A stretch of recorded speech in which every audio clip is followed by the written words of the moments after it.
Hello बच्चों, CBSE crash course English channel पे आपका स्वागत है। आज हम लोग मॉडल का अगला पार्ट देखेंगे। हम लोग पिछले पार्ट में शुड का यूज पढ़ चुके थे। आज हम लोग विल के बारे में समझेंगे।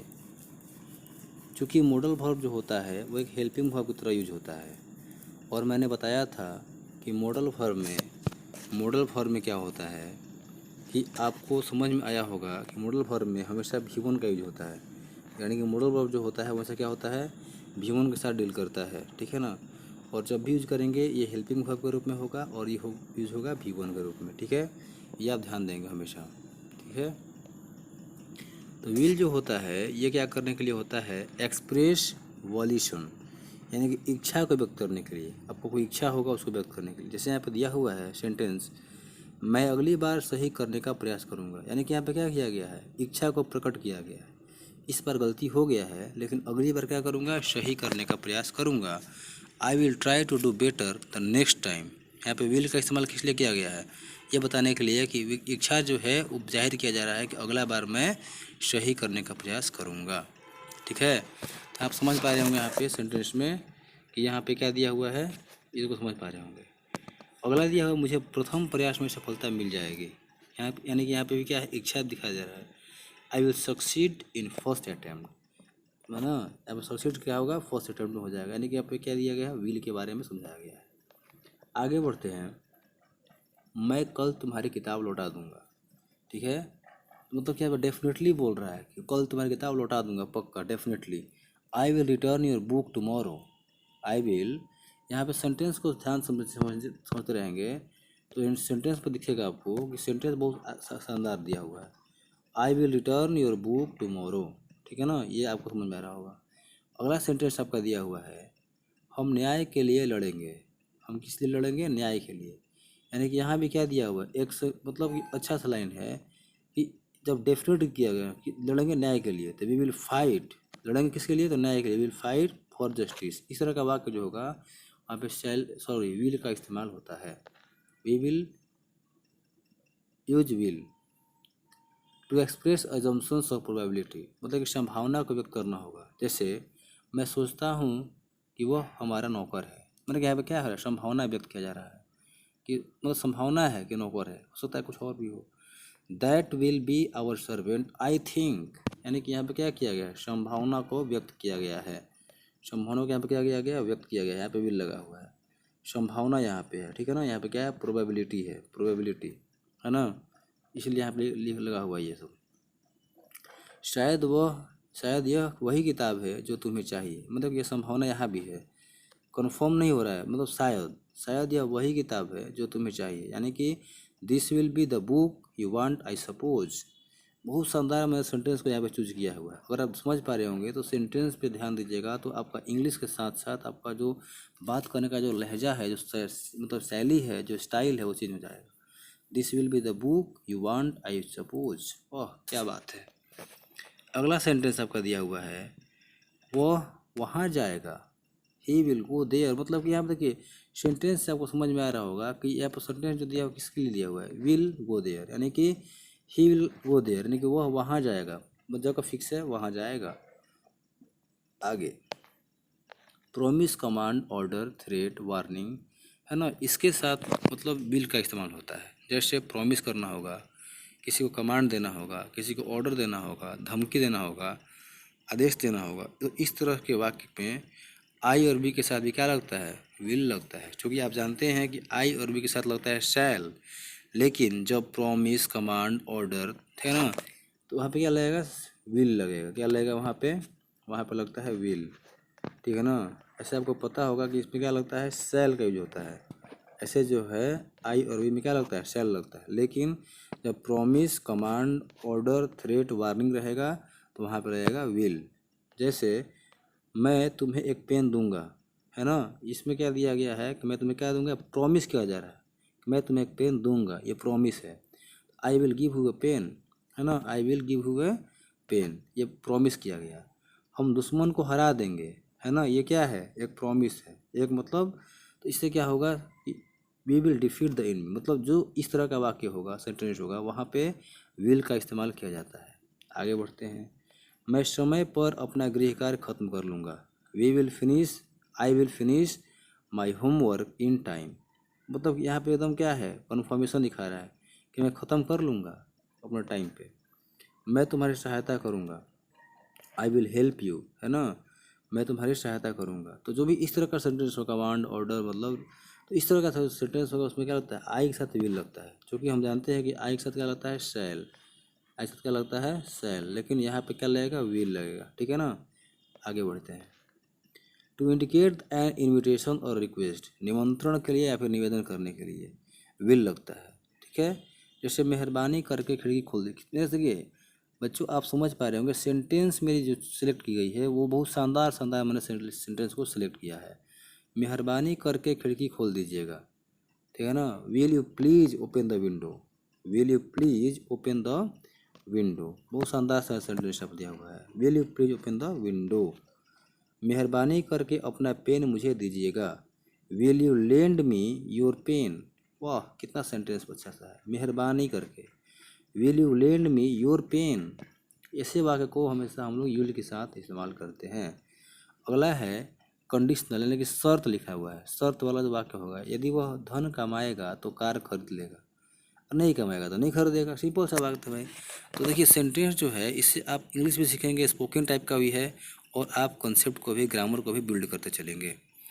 If he learns money he will by a car, है ना। अगर वो मनी को अर्न करेगा तो क्या करेगा, कार खरीद लेगा। अर्न करेगा तब ना, तो कार खरीद लेगा। विल विल हो जाएगा यहाँ पे। यदि राम कठोर परिश्रम करेगा तो वह पास होगा। अगर पास कब होगा, जब कठोर परिश्रम करेगा। नहीं करेगा तो फेल हो जाएगा। If Ram works hard he will pass. तो ऐसे वाक्य में क्या लगता है, विल लगता है।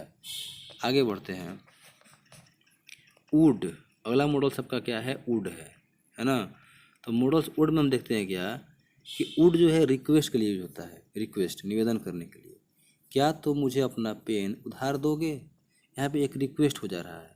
जैसे I request you to lend me your pen, और इसको हम कैसे बनाएंगे वुड में, would you lend me your pen please, है ना। इसको ऐसे बनाएंगे हम लोग। यहाँ पर रिक्वेस्ट किया जा रहा है, क्या आप दरवाज़ा बंद करोगे, would you please close the door.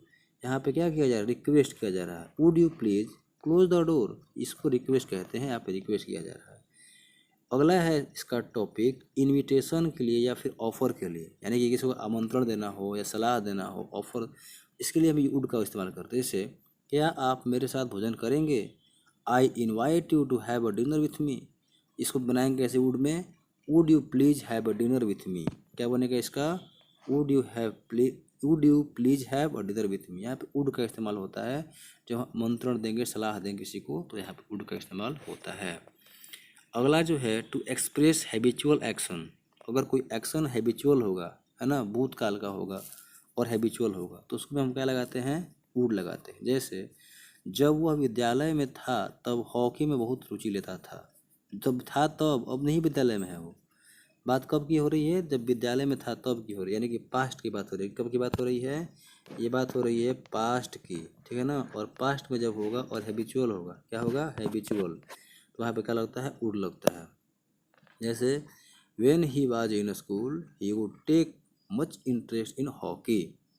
जब था तब का बात हो रहा है, तो वुड का इस्तेमाल किया गया है। किसका इस्तेमाल किया गया है, वुड का। नेक्स्ट सेंटेंस आपका दिया हुआ है यहाँ पे, अपने महाविद्यालय के दिनों में मैं प्रत्येक रविवार को भ्रमण के लिए जाता था। महाविद्यालय के दिन में, अभी मैं जॉब कर रहा हूँ, कुछ घूम रहा हूँ, कुछ कर रहा हूँ, शादी हो गया है, तो अभी महाविद्यालय का दिन नहीं है। जब महाविद्यालय का दिन था तब का बात किया जा रहा है। In my college life I would go for picnic every Sunday, है ना। पिकनिक के लिए या फिर वॉकिंग के लिए, कुछ भी बोल सकते हैं। मेन समझना है कि कॉन्सेप्ट इसमें वुड का समझाया जा रहा है, और सेंटेंस जो है पास्ट का बात कर रहा है, पास्ट को डील कर रहा है, और वुड यहाँ पे इस्तेमाल किया गया है। आगे बढ़ते हैं। कंडीशनल सेंटेंस के लिए क्या होता है, जैसे कल्पना करना होगा। यदि मैं पक्षी होता तो आकाश में उड़ता, यदि मैं नरेंद्र मोदी होता तो देश को सुधार देता। तो इस तरह का जो वाक्य होगा, तो वो क्या होगा, उसमें लगाएंगे हम लोग क्या, वुड लगाएंगे। जैसे if I were a bird, if I were a bird if I were a bird I would fly in the sky. बहुत शानदार सेंटेंस यूज किया गया है। अगर मैं पक्षी होता तो क्या करता, आकाश में उड़ता। प्रेफरेंस के लिए भी लगता है वुड, जैसे कि प्राथमिकता देने के लिए। मैं भीख मांगने की बजाय, बहुत देखिए मेरा सेंटेंस आप समझ पा रहे होंगे बच्चों, ये जो सेंटेंस का मेरा सिलेक्शन है बहुत ही अच्छे लेवल पर किया गया है। मैं भीख मांगने की बजाय भूखा रहना अधिक पसंद करूँगा। भले ही भूख मैंने लगा हुआ है लेकिन भीख नहीं मांगूंगा, भूखे रह जाऊँगा। I would rather starve than beg. अगर आप समझ पाएंगे ना तो मेरा सेंटेंस जो है आपका इंग्लिश भी मतलब स्पोकन ठीक हो जाएगा। I would rather starve than beg. अब है विल के पास्ट के रूप में भी होता है वुड। उसने कहा कि वह घर जाएगा। He said that he would go to home. बहुत शानदार यहाँ पर लाइन है, लेकिन ये क्या है तो बहुत आसान तरीके से दिया हुआ है। विल का पास्ट क्या होता है, वुड होता है। आगे देखते हैं।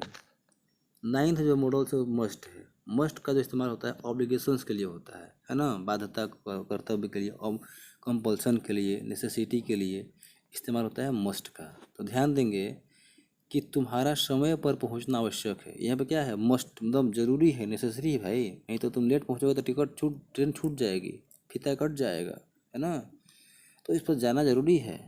It is necessary for you to reach in time. Time के पहले इन प्रोपोजिशन लगता है। ध्यान देंगे आप लोग, बहुत सारे कॉन्सेप्ट मैं सिखाने का प्रयास करूंगा यहाँ पे साथ साथ। एक ही नहीं, कंसेप्ट बहुत सारे यहाँ पे इन लगता है बाबू, टाइम के साथ क्या लगता है, इन लगता है, ध्यान दीजिएगा। In it is necessary for you to reach in time. It is compulsory for you to reach in time. You are suppose to reach in time. You are compelled to reach. देखिए सारा का मतलब same हुआ, सारा जो sentence है इसका same क्या मतलब हुआ, you must reach in time. इसको हम सिंपल बोल सकते हैं, लेकिन इसको हम लोग और तरीका से ऐसे बोलते हैं, इतना जो है तरीका अलग है। इसका मतलब हुआ you must reach in time. Very good. आगे बढ़ते हैं। तुम्हें अब निकलना चाहिए। यू मस्ट, यहाँ पे देखिए मस्ट होगा, यहाँ पे जो है, यहाँ पे क्या होगा, होता है गलती लिखने में स्लाइड बनाते समय, यहाँ पे होता है मस्ट होगा, होगा मस्ट, MUST मस्ट, है ना। यहाँ पे मस्ट होगा, यू मस्ट लिव नाउ, ठीक है ना। आगे बढ़ते हैं। हमें टिकट लेकर यात्रा करनी चाहिए। We must travel with ticket. बिना टिकट का यात्रा करेंगे तो डिफाइन कर देगा। उसके बाद फ़ोन करेंगे अपने रिलेटिव्स के पास कि मैं फंस गया हूँ, इससे बढ़िया कि टिकट लेकर यात्रा कीजिए। We must travel with ticket. वाह। अगला सेंटेंस है कंक्लूजन के लिए, इन्फ्रेंस के लिए, ठीक है ना। कंक्लूजन के लिए या फिर इन्फ्रेंस के लिए, जैसे वह वहीं होगा, he is sure to be there.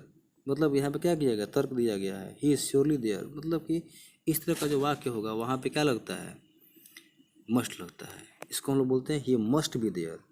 ये श्योरली देयर से बढ़िया है, ये मस्ट बी देयर, इसको यूज कीजिए, ही मस्ट बी देयर, ठीक है ना। मतलब और तरीका से बन सकता है, तो आप समझने का प्रयास करेंगे कैसे कैसे सेंटेंस में यूज करते हैं। आगे है स्ट्रॉन्ग प्रोबेबिलिटी के लिए, मतलब ज़्यादा संभावना होगा तो वहाँ भी मस्ट लगता है। जैसे वह बीमार ही होगा, मैंने कन्फर्म बीमार होगा भाई, कन्फर्म है, ही मस्ट बी इल। वह कठोर परिश्रमी होगा, यहाँ पे क्या है, फिक्स किया जा रहा है कि होगा भाई, तो होगा तो बेस्ट मस्ट लगेगा। जहाँ पे कन्फर्म हो गया तो यहाँ पे मस्ट लग जाएगा। He is in all probability a worker, hard worker, या फिर बोलेंगे क्या, he must be hard worker. तो ये क्या है, कठोर परिश्रमी होगा, कन्फर्म हो गया।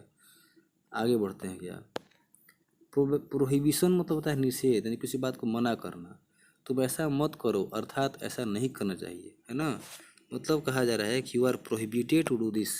मतलब क्या किया गया, मना किया गया, बात को क्या किया गया, मना किया गया है ना। It is obligatory for you not to do this, है ना। या फिर बोलेंगे you must not do this.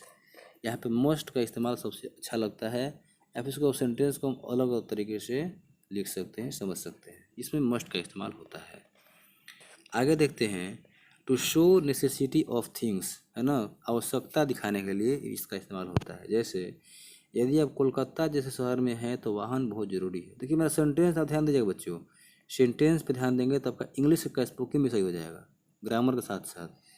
If you live in a city like Kolkata, a vehicle is must, है ना। और कोलकाता में रहना है तो गाड़ी का हक जरूरी है, नहीं तो कितना भाड़ा दीजिएगा, भाड़ा देते देते क्या हो जाएंगी, ममता बनर्जी आपको लगेंगी तो भाई ब्लैक मनी कमा रहा है। तो ममता बनर्जी से बचना है तो वहाँ पे कोलकाता जैसा शहर में आपको क्या लेना पड़ेगा, वाहन लेना पड़ेगा, 4 व्हीलर 2 व्हीलर, तो ना मज़ा आएगा, कोलकाता घूमिएगा, पार्क स्ट्रीट और बहुत सारे वहाँ पे मतलब पार्क है घूमने के लिए। अगला है आउट टू। आउट टू जो है बहुत इंपॉर्टेंट मॉडल्स है, ध्यान समझेंगे बच्चों आप लोग। इसमें मोरल ऑब्लिगेशंस का इस्तेमाल होता है, ड्यूटी के लिए होता है। तो इस तरह के जो वाक्य होते हैं लगता है आउट टू। आज का ये लास्ट टॉपिक है, इसके बाद मैं कल के पार्ट में पढ़ाऊँगा। आज का लास्ट टॉपिक है आउट टू। ध्यान समझेंगे। आउट टू कैसे होता है? मोरल ऑब्लिगेशंस और मोरल ड्यूटी के साथ हमें अपने बड़ों का आदर करना चाहिए। It is our moral duty to respect our elders. ये क्या है? हमारा जो है मोरल ड्यूटी है। कैसा ड्यूटी है? ये हमारा मोरल ड्यूटी है। मोरल ड्यूटी है। We ought to respect our elders. Ought to का मतलब होता है, मतलब जो मोरलिटी का बात कर रहा है ना। आगे बढ़ते हैं। हमें ज़रूरतमंदों की सहायता करनी चाहिए। It is our moral duty to help the needy. ये हमारा क्या है? मोरल ड्यूटी है। ठीक है ना। या फिर बोल सकते हैं we ought to help the needy. ठीक है, तो ये आप समझ पाए होंगे कि कैसे होता है। आप मेरे वीडियो को देख रहे हैं, समझ रहे हैं, तो लाइक शेयर एंड सब्सक्राइब करना ना भूलें। लाइक शेयर एंड सब्सक्राइब करना ना भूलें। ठीक है ना। इससे हमको मोटिवेशन मिलेगा। और वीडियो कैसा लगा कमेंट बॉक्स में लिखेंगे। और नेक्स्ट पार्ट में किस चीज़ पे बनाऊँ, कौन सा टॉपिक बनाऊँ, इसके बारे में भी आप लोग कमेंट बॉक्स में डाल देंगे कि मैं किस टॉपिक पे अगला वीडियो बनाऊँ। और कुछ जो पार्ट जो है बचा हुआ है मॉडल्स का, उसको अगले वीडियो में ख़त्म कर दूंगा। तब तक के लिए good night, bye, thank you so much for watching me.